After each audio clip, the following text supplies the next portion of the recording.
सर्वसामान्यांच्या हक्काचा आवाज जागर जनस्थान।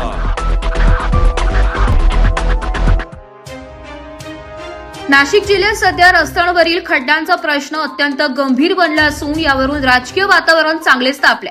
असे असतानाच मनमाड शहरातील इंदोर पुणे महामार्गावर एअरटेल कंपनीने वायरिंगच्या कामासाठी खोदलेले खड्डे आता नागरिकांच्या जीवावर बेतत आहेत।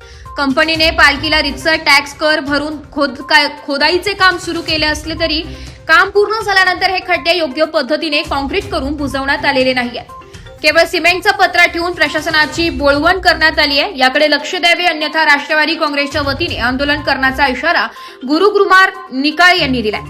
एअरटेल कंपनीने पालिकेला टॅक्स भरला म्हणजे त्यांना नागरिकांच्या जीवाशी खेळण्याचा परवाना मिळालेला नाही। महामार्गावर केवळ एक पत्रा टाकून खड्डा उघडा ठेवणे हा निष्काळजीपणाचा कळस आहे। पालिका प्रशासनही याकडे जाणीवपूर्वक डोळेझाक करत आहे। जर पुढील 24 तास एक सर्व खड्डे कॉन्क्रिटीकरण करून व्यवस्थित बुजवले नाही तर कंपनी आणि पालिका प्रशासनाविरोधात आम्ही रस्त्यावर उतरून तीव्र ठिय्या आंदोलन करू। यात काही जीवितहानी झाल्यास संपूर्ण जबाबदारी प्रशासनाची असेल असे नागरिकांच्या वतीने सांगण्यात आले। जागर जनस्थानसाठी आमीन शेख, मनमाड।